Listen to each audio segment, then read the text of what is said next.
Hello and welcome to the Greater Kansas City Resiliency Network's news series. I'm calling this KCMO Reacts, and my name is Aaron. And our first episode today is actually on a situation on Prospect. It's been like this for a while, and apologies for our audio only people because this is both on YouTube and an audio podcast. Here's a picture of what's going on there. This is a hydrant. For those of you who aren't able to see this, it's a hydrant. It's there's an the curb kind of cuts out past, I think, about halfway past the middle of the lane, so that the hydrant kind of just sits there right in front of your bumper.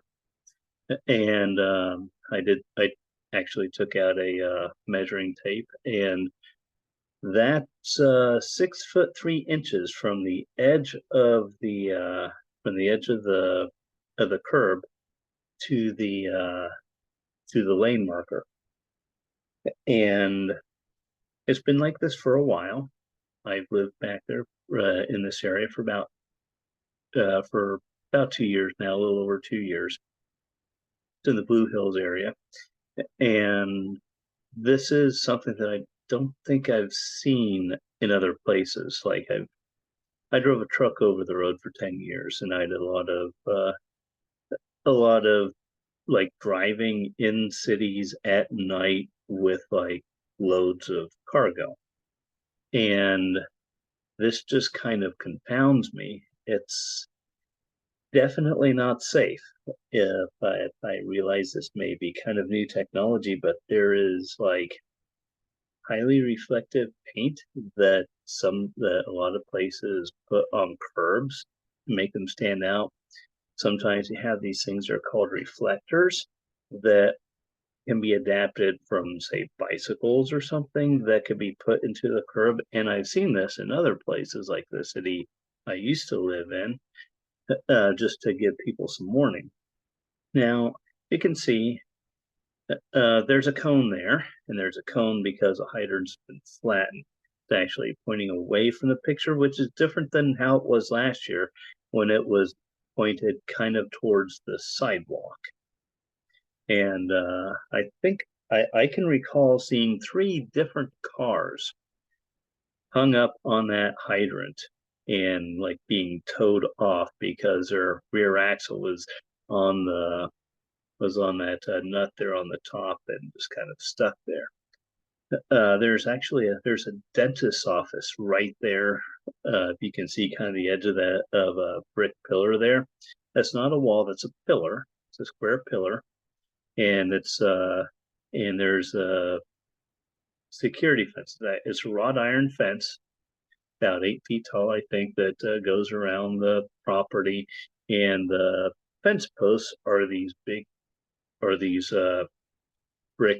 pillars, which are actually filled with cement in the center, which you can see if you were to go by there, because the last pillar is still sitting in the parking lot, broken apart, because people ran into the pillar,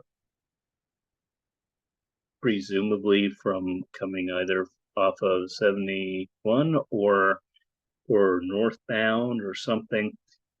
Kind of odd, but it's kind of remarkable to me, because not only did they do this, but like I said, they replaced that fire hydrant earlier this year. And when they did it, you can see there's a patch on the road, in what's left of the lane, the travel lane right next to the curb. And actually, there's another one on 53rd Street, another patch, because they had to dig out all of that in order to fix the plumbing underneath, to put the new hydrant on, and make sure it worked right. And as they were digging it out, I was like, this is awesome. They're gonna, reposition it because obviously it's in a bad place. No, they decided to double down. They dug out all the plumbing underneath, they put in new plumbing, and they put the hydrant right where it was, which is it kind of floors me because this is a horrible design. The and I checked with the Missouri Department of Transportation on their website. It actually has standards for how wide a travel lane is supposed to be, and it's supposed to be 12 feet. Now they do give some leeway in the standards for areas such as built up urban environments where you don't have quite that much space, in which case you can narrow the lanes down to as little as 10 feet. This is less than 6.5 feet wide. I know the lane markers are difficult to see there because but this doesn't even comply with the state standards for like what a road actually is. It's it's really remarkable. And you could say, oh well, it's Prospect, nobody gives a darn there. But here's the thing, is that other people use that road as well.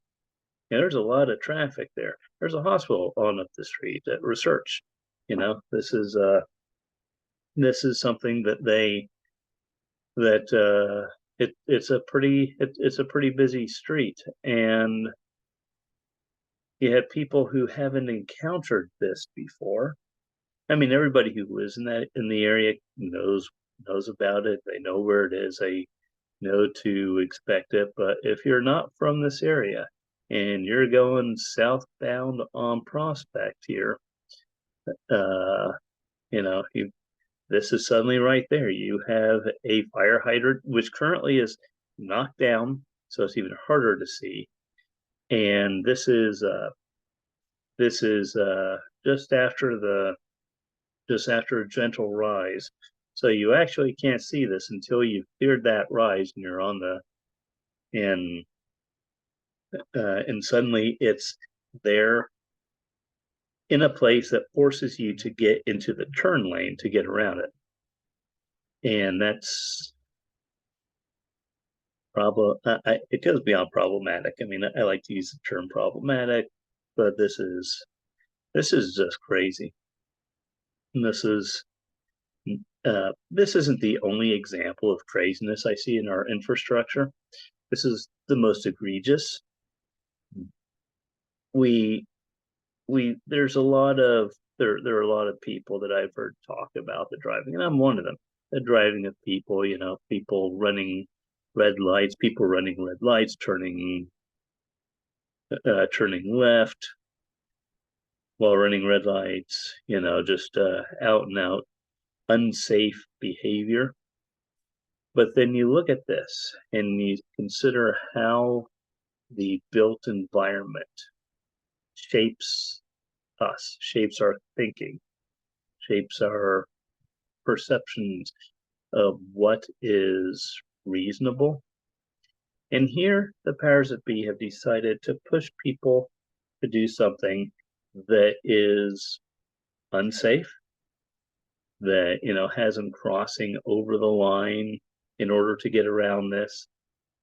And I understand there's constraints when they build these things. They're where infrastructure already is and all that. Somebody decided to put this hydrant here in this place. I've worked in several highly regulated industries.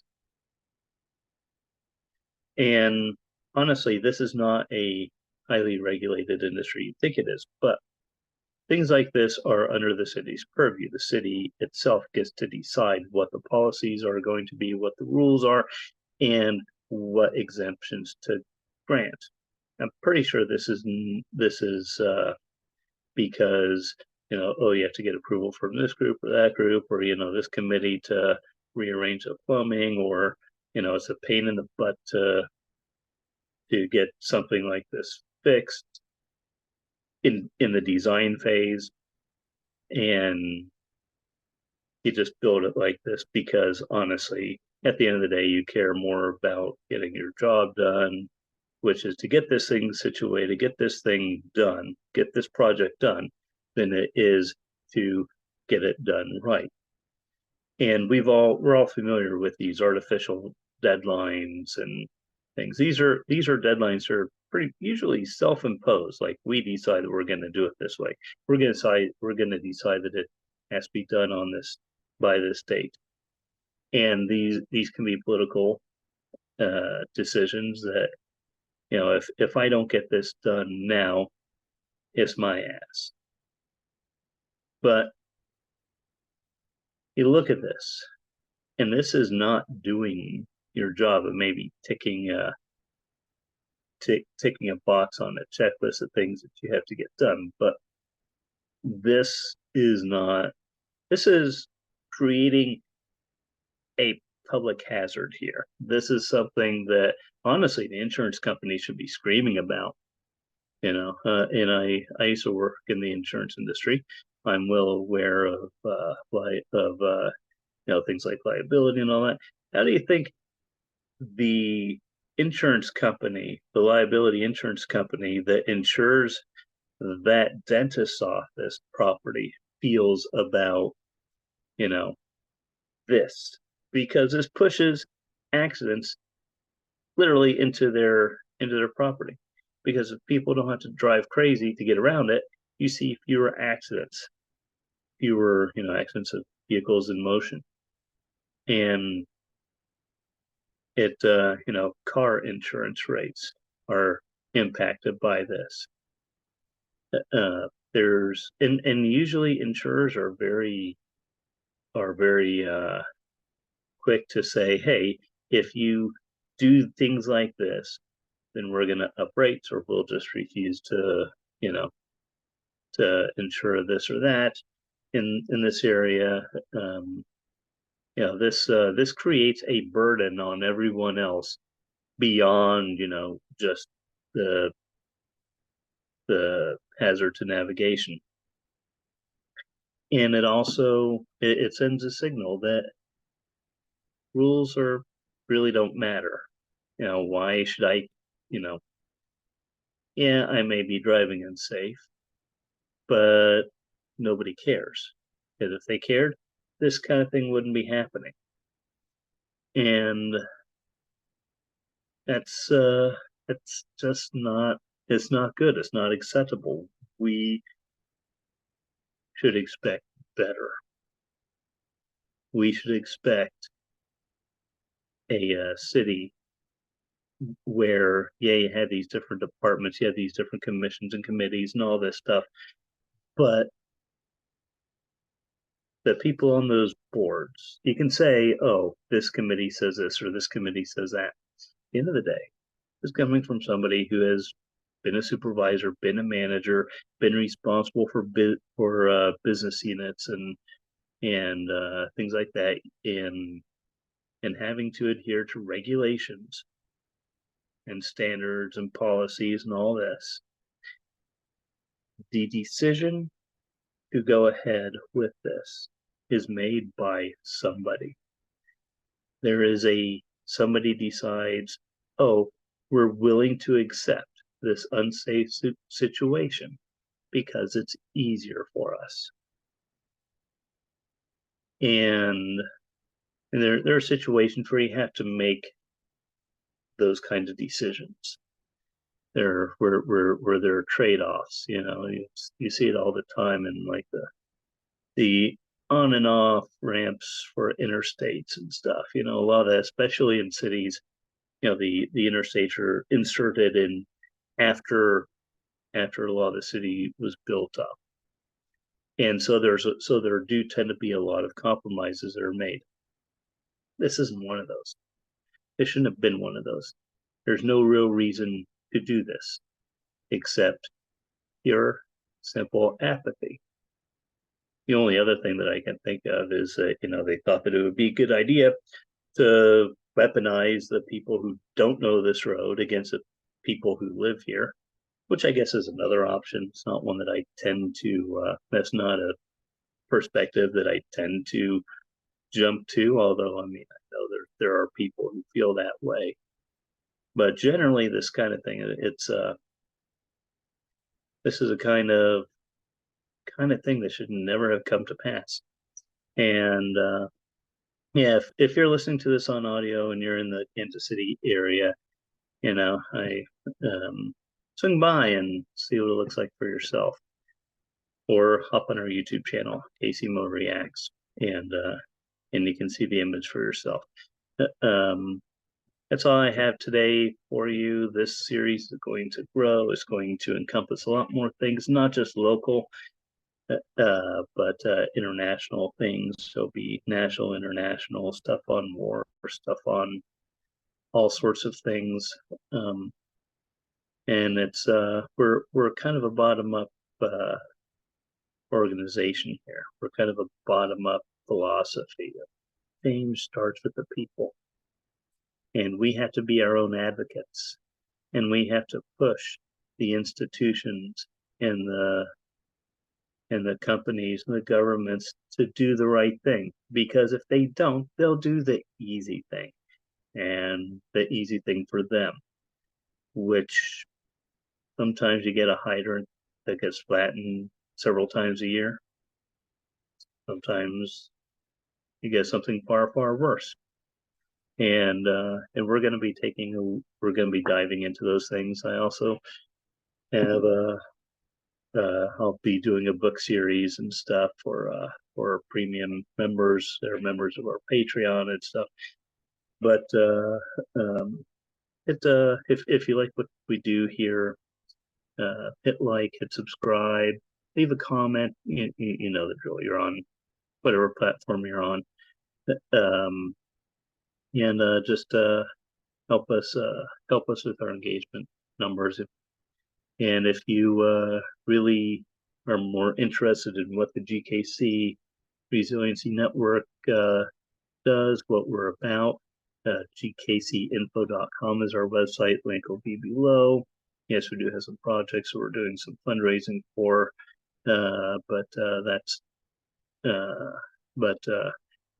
basically we're just trying to add our voices to kind of everything else that's going on out there. And hope you have a good rest of your week.